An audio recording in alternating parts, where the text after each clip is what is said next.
pessoal, espero que todos estejam bem. Aqui é a professora Eliane e hoje vamos discutir um pouquinho o conceito de integral aplicado na cinemática na Física 1. Para iniciar, vamos considerar que nós temos aqui o gráfico da velocidade de uma partícula em função do tempo, com uma velocidade constante, né? Essa partícula se movimenta com uma velocidade constante de 50 metros por segundo. Nosso objetivo aqui é, ao analisar esse gráfico da velocidade, que a gente consiga entender qual que é o movimento da partícula, ou seja, qual que é a posição dessa partícula em função do tempo. Então, antes de mais nada, vamos analisar aqui o que a gente obteria em termos de grandeza física se nós calculássemos essa área aqui entre o instante 0 e o instante 1 segundo, com essa velocidade aqui de 50 metros por segundo. Se eu calcular essa área aqui, o que a gente vai ter? Eu vou ter que multiplicar esse lado aqui desse retângulo por esse lado aqui do retângulo. Vamos lembrar que esse lado aqui do retângulo é velocidade, ou seja, é metros por segundo. E esse lado aqui do retângulo é tempo, então a sua unidade é segundo. Se nós multiplicarmos essas duas grandezas, vai sobrar aqui para a gente a unidade de metro, ou seja, essa área aqui ela está correlacionada com o deslocamento ou distância percorrida por essa partícula com esta velocidade em 1 segundo. Então, calculando aqui essa área, eu vou ter 50 vezes 1, então, ou seja, em 1 segundo essa partícula aqui andou 50 metros. Vamos colocar então esse resultado aqui nesse gráfico. Então, no instante 1 segundo, essa partícula aqui andou 50 metros. Fazendo a mesma coisa aqui, agora em 2 segundos, o que vai acontecer? Nós vamos acrescentar aqui essa área aqui de mais 50 metros, ou seja, entre 0 e 2 segundos, essa partícula andou então os 100 metros que nós colocamos aqui no gráfico. Da mesma forma, se nós calcularmos aqui até o instante t igual a 3 segundos, toda essa área aqui vai ter 150 metros, ou seja, essa última parte aqui que nós analisamos também tem 50 metros, ou seja, no instante t igual a 3 segundos, essa partícula andou 150 metros. Ou seja, se eu somar cada uma dessas áreas aqui, eu vou ter aqui nesse caso a distância percorrida, que vai ser então a somatória de todas essas áreas. Muito bem, então o que a gente pode perceber aqui, que nesse caso o deslocamento, que nesse caso vai coincidir com a distância percorrida, nesse intervalo de tempo ΔT, vai corresponder exatamente ao módulo da área que está sobre a curva aqui, nesse intervalo de tempo. Então, a área sobre essa curva aqui, né, sobre essa reta aqui nesse caso, toda essa área aqui vai corresponder ao deslocamento nessa partícula, nesse intervalo de tempo aqui de 3 metros, de 3 segundos. Então, se nós traçarmos aqui uma reta, né, que descreve então o comportamento desse ponto, a gente pode escrever a equação dessa reta aqui como sendo x de t igual a 50 metros, desde que eu estou assumindo que essa partícula partiu aqui da origem, ou seja, do x igual a 0.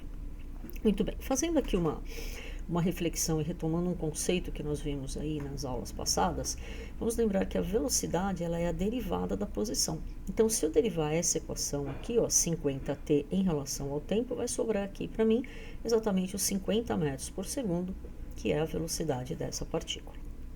Continuando aqui, então vejam que eu fiz uma hipótese aqui, que essa partícula ela sai da posição x igual a 0. No entanto, se eu falar para vocês que essa partícula, ao invés de sair de x igual a 0, ela sair aqui de x igual a 100 metros, essa equação ela vai mudar um pouquinho e essa reta ela vai se deslocar aqui para cima. Não vai alterar o coeficiente angular dessa reta, são duas retas paralelas, mas vai mudar aqui o coeficiente linear, que está correlacionado, então, à posição no instante t igual a 0. Essa constante aqui, que é dada por esta informação aqui que eu dou para vocês, que é a posição inicial, ou seja, a posição no instante t igual a 0, mais para frente a gente vai chamar ela de constante de integração e ela vai ser obtida a partir de informações que eu preciso dar para você. Muito bem, então o que nós fizemos aqui foi calcular a área sobre essa curva para que pudéssemos então inferir sobre a posição dessa partícula em função do tempo. Nessa situação aqui é muito simples, por quê? Porque nós temos retângulos aqui e eu sei facilmente calcular a área de retângulos. No entanto, se a velocidade ela tem um comportamento, se ela é uma função do tempo de uma forma mais complicada aqui, por exemplo, nesse gráfico, eu tenho a velocidade igual a uma constante vezes o t elevado a meio, que dá exatamente esse gráfico que está em verde aqui.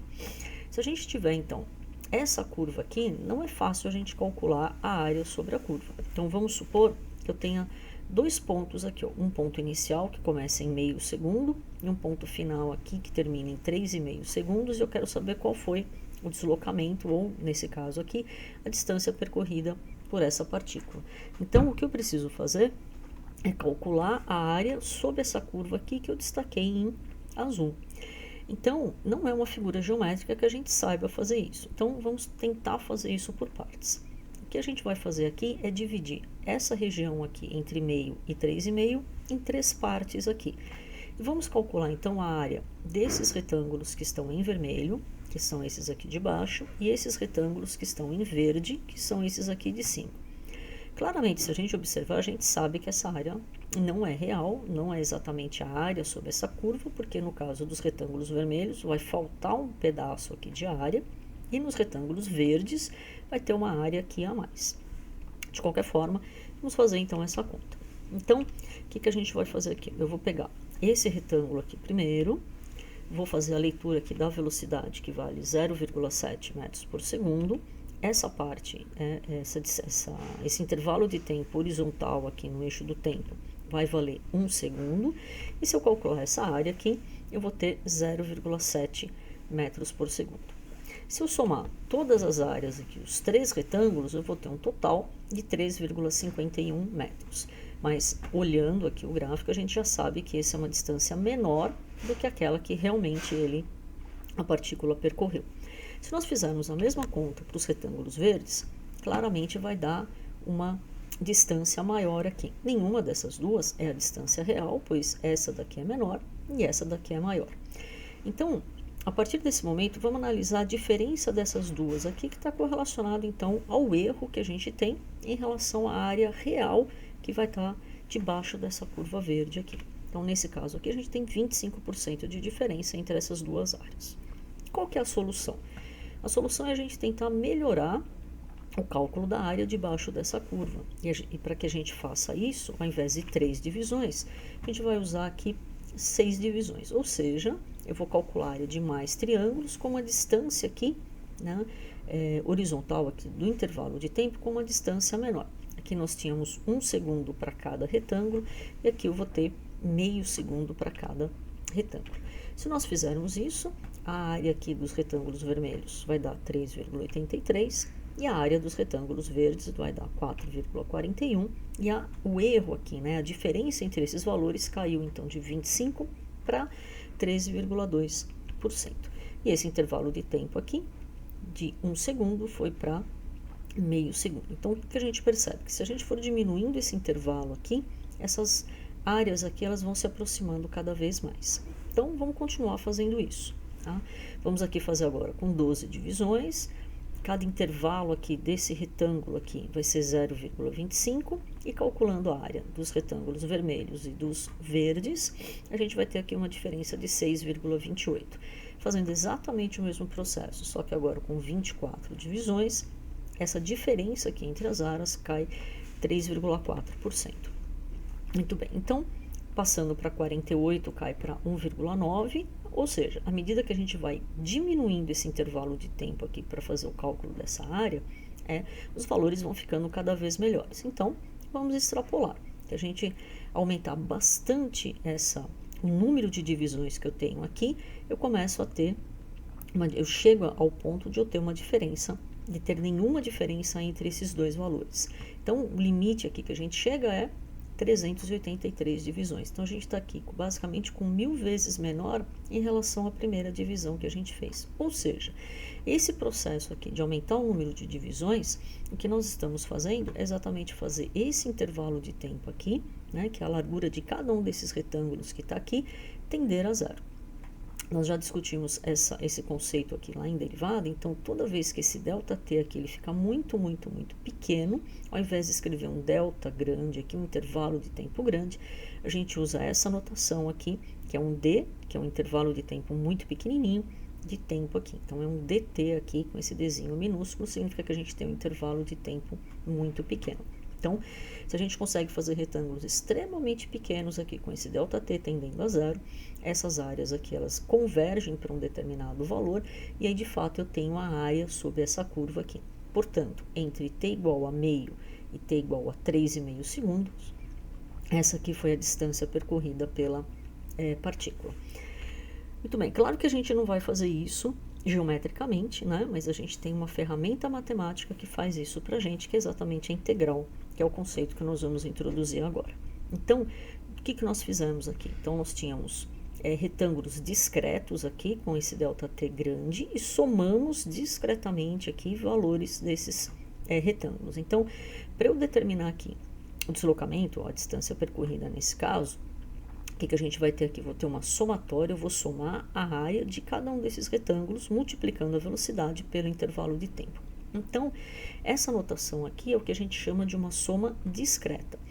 Quando esse ΔT aqui tende a zero, que a gente praticamente não consegue nem enxergar os retângulos aqui, a gente passa a fazer exatamente a mesma coisa, só que de uma forma contínua, né? Quando a gente faz esse ΔT tender a zero aqui. Então, a gente troca a notação. Ao invés de chamar de uma somatória, eu chamo aqui de um S, que nada mais é do que uma notação de somatória, mas a gente diz que essa somatória aqui é uma somatória contínua. Ao invés de uma somatória, a gente passa então a ter uma integral.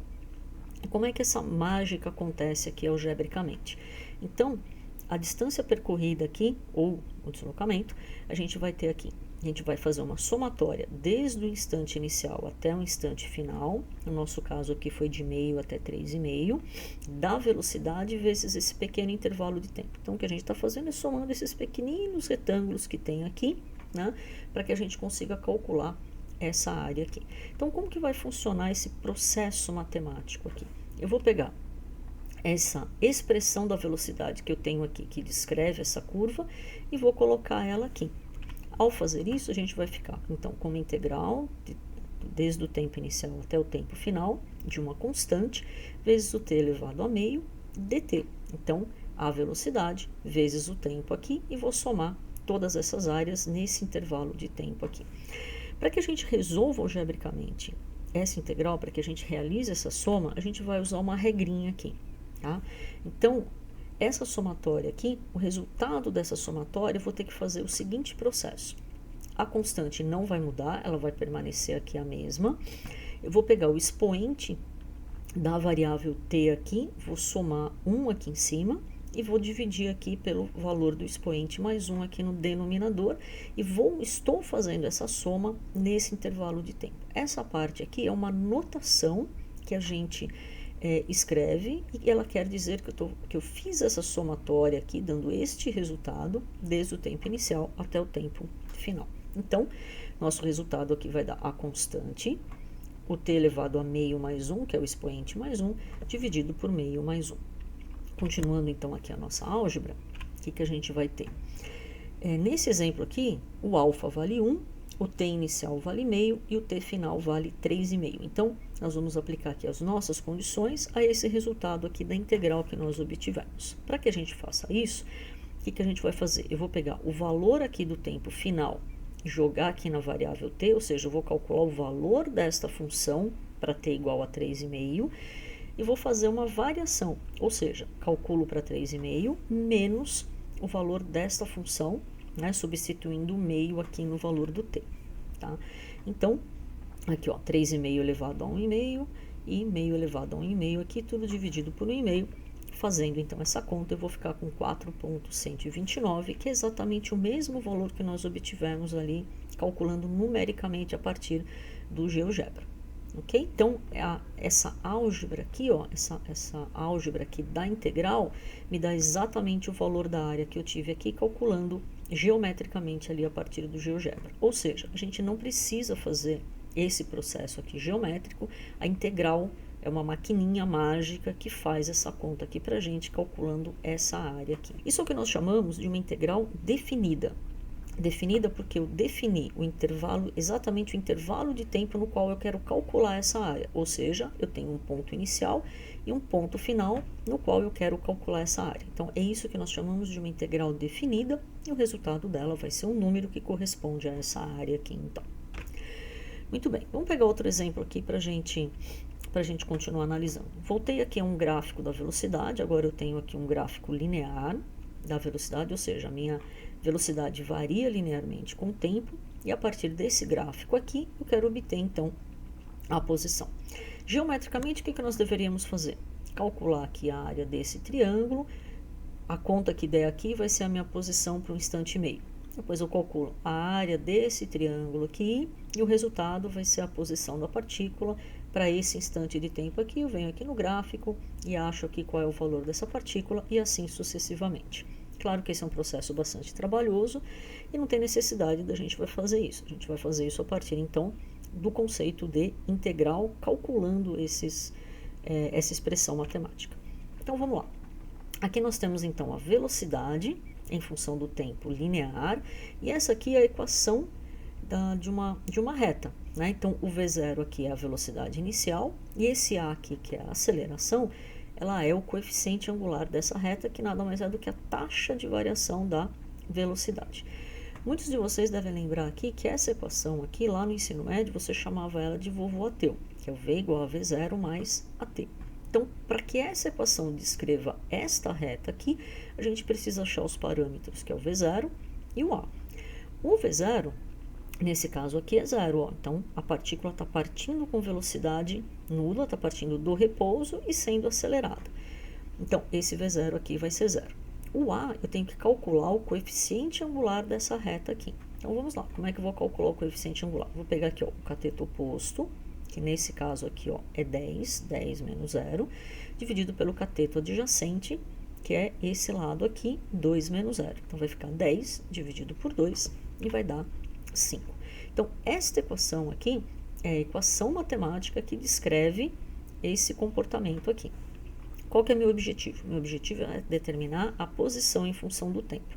Aqui nós já temos aqui dois possíveis resultados, que eu já vou explicar melhor qual que é a diferença entre eles aqui. Mas vamos lá usar a integral. Então, se eu quero determinar a posição em função do tempo, eu vou fazer a integral da velocidade em relação ao tempo. Notem que aqui, ó, eu não tenho uma integral definida. Eu não defini aqui os limites de integração, nem o tempo inicial, nem o tempo final.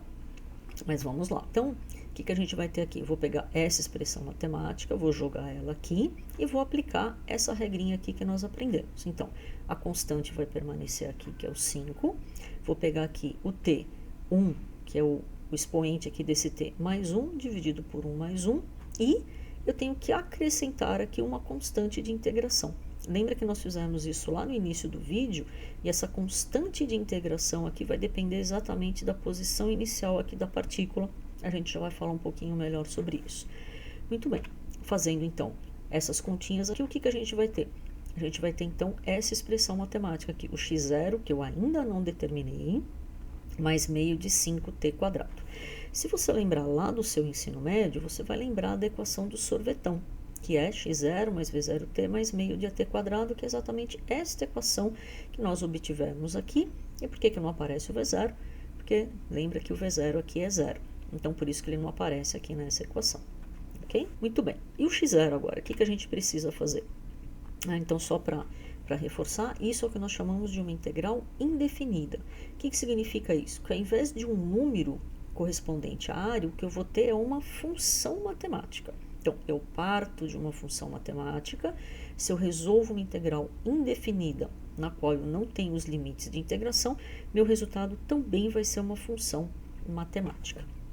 Muito bem, indo agora para a gente determinar essa constante de integração, eu só consigo determiná-la se eu informar para vocês se a minha partícula parte do zero, e aí o meu x0 vai ser zero, ou se a minha partícula parte de qualquer outro ponto. No caso aqui dessa curva vermelha, a minha partícula parte aqui de 2 metros por segundo. Então, essas duas equações, elas estão corretas, basta que eu defina para você qual que é a condição inicial, ou seja, qual é a posição da partícula no instante t igual a 0. Isso vai me determinar, então, o valor dessa constante de integração. Se eu não der essa informação aqui para você, associada a essas condições iniciais, eu não tenho como determinar essa constante de integração, ok? Então, necessariamente, eu preciso dessa informação para você saber se a partícula está seguindo aqui a posição em função do tempo desta curva preta, e aí é esta equação aqui, ou se ela não partiu da origem, né, partiu de uma posição inicial de 2 metros e está seguindo, então, essa curva vermelha, e aí a equação vai ser essa daqui. Então, necessariamente, eu preciso te dar essa informação para você determinar qual exatamente é a equação, né, da posição em função do tempo que essa partícula vai seguir. Muito bem. Então, se nós temos aqui um gráfico bem comportado, um gráfico linear aqui, eu poderia fazer numericamente aqui, geometricamente, o cálculo aqui dessas áreas e determinar a posição em função do tempo. No entanto, se eu tenho uma curva que é muito mais complexa aqui, né, uma curva que tem uma outra dependência, em que não é fácil determinar essas áreas aqui, aí a gente tem que partir, então, para o cálculo aqui, analítico aqui da integral. Resumindo, então, nós vimos dois tipos de integral, que nós chamamos de uma integral definida, cujo resultado é um número que vai corresponder à área sob a curva no intervalo ΔT. Este resultado aqui vai ser quem? Vai ser exatamente o número que corresponde a essa área. Tá? A regrinha aqui de integração é a mesma, só que eu vou calcular aqui a função no instante de tempo final menos a função no instante de tempo inicial. Isso vai me dar, então, esse número aqui. A outra integral que nós vimos é uma integral indefinida, e aí o resultado não vai ser um número, mas vai ser uma função matemática mais uma constante de integração, que ela precisa ser determinada a partir das informações fornecidas para cada problema. Então, eu vou aplicar exatamente a mesma regrinha de integração, mas vou ter uma constante de integração aqui, que a gente vai determinar posteriormente a partir das informações definidas em cada problema. Então, fazendo um resumo aqui das nossas aulas de derivada integral, o que nós vimos? Que se nós temos a posição em função do tempo, se eu tenho esta expressão matemática da posição em função do tempo e quero a velocidade, eu vou ter que fazer a derivada da posição em relação ao tempo, né? Só relembrando aqui as unidades, ó, a unidade de deslocamento é metro, a unidade de tempo aqui é segundo, então essa derivada dá metro por segundo aqui, que é exatamente a unidade da velocidade.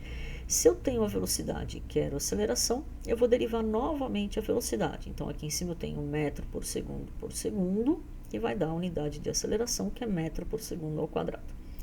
Ou seja, para eu determinar a aceleração, é a derivada da velocidade, que é a mesma coisa que eu derivar a posição e derivar novamente. Então, eu estou derivando duas vezes a posição, duas vezes em sequência a posição em função do tempo, para que eu obtenha a aceleração.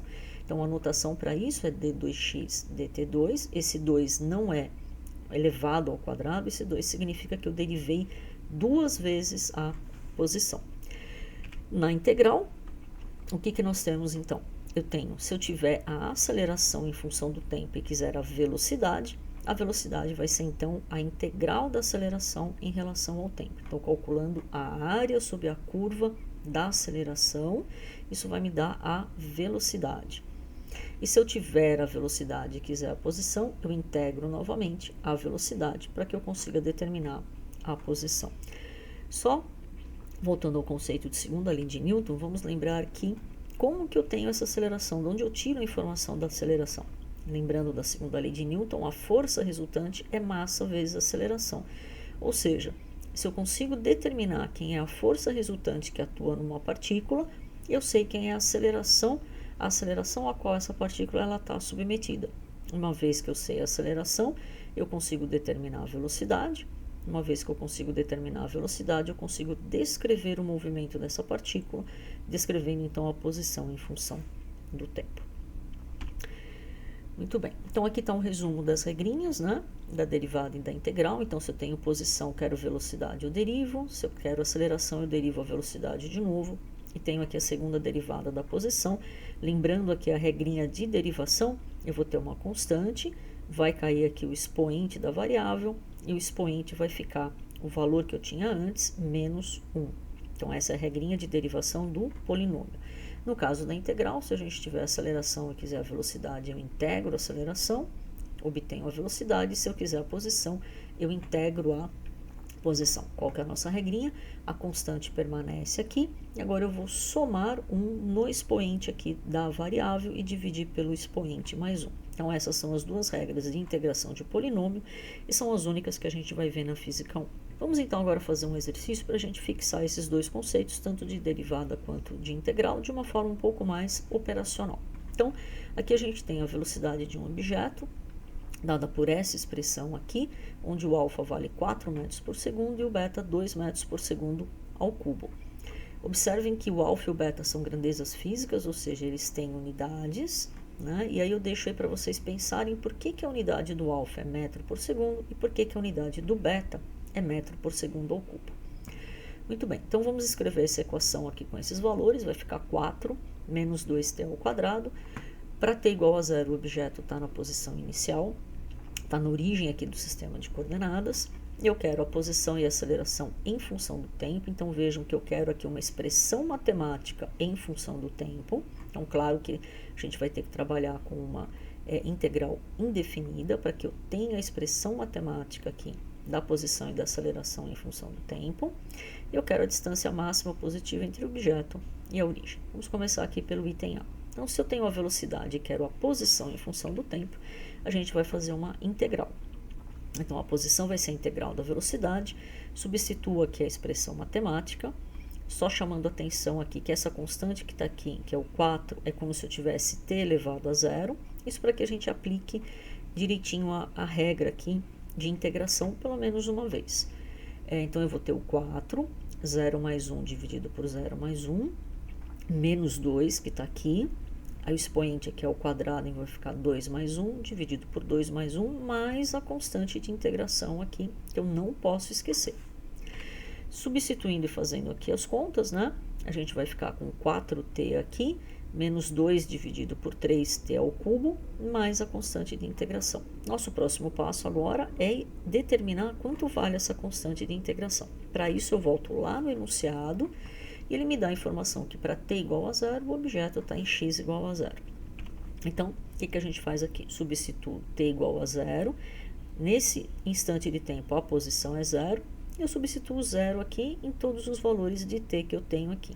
Aqui, obviamente, a posição inicial vai dar x igual a 0. Portanto, nossa expressão da posição em função do tempo é 4t menos 2/3 de t ao cubo. Então, eu saí de uma expressão matemática, resolvi uma integral indefinida e cheguei aqui na expressão da posição em função do tempo.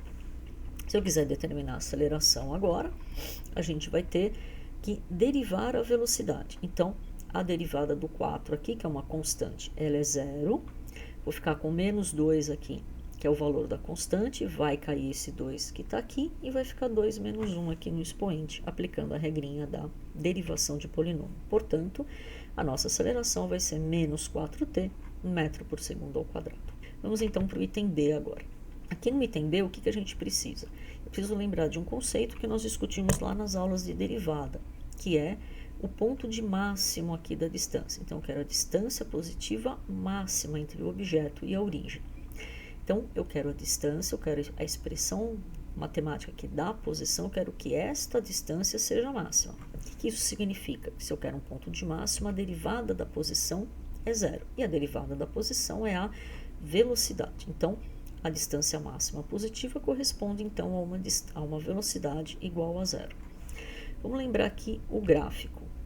Aqui eu peguei um gráfico qualquer aqui, só para a gente retomar esse conceito. Então, a minha linha preta aqui contínua, né? Ela me dá a posição em função do tempo. E se eu derivar graficamente aqui esta posição em função do tempo, eu vou ter essa curva verde e vermelha aqui, que é a velocidade em função do tempo. Então, para que a gente faça essa derivada aqui, o que eu preciso? Traçar as retas tangentes e verificar se ela está aumentando, diminuindo e qual é o valor de do coeficiente angular dessa reta tangente. Então, se eu quiser a velocidade nesse ponto de máximo aqui, a minha reta tangente ela vai ser horizontal, cujo coeficiente angular é 0. Está aqui, ó, a velocidade é 0. Aqui nesse ponto de mínimo, o coeficiente angular aqui também é 0. e tá aqui, ó, a velocidade é 0. Então aqui o coeficiente angular vai aumentando, depois ele diminui, depois ele aumenta de novo de forma negativa e a gente vai descrevendo então a velocidade aqui em função do tempo. Mas tá aqui, ó, se eu quero a máxima distância, a velocidade é 0. Eu quero a mínima distância aqui, a velocidade também é 0. Como eu quero a máxima distância, basta eu determinar então um instante de tempo em que essa velocidade aqui ela é 0. Se nós fizermos aqui essa conta, a gente vai chegar ao valor de tempo positivo, né, de 1,4 segundos. Então, qual é a distância? Eu preciso pegar esse instante de tempo em que a velocidade é 0 e substituir aqui na minha expressão da posição. Então, 1,4, vou calcular a posição para o instante 1,4, lembrando que esse 1,4 corresponde, então, ao instante de tempo em que a velocidade é 0. Isso vai dar aqui para mim 3,8 metros. Tem um outro exercício aqui para vocês, esse aqui eu vou deixar para vocês fazerem, e eu recomendo que esses gráficos aqui, ó, vocês façam no Excel. E observem, então, né, todos os resultados do item A e do item B, né, observem esses resultados aqui na parte gráfica que vocês fizerem aqui no Excel. Muito bem, por hoje era isso, até a próxima.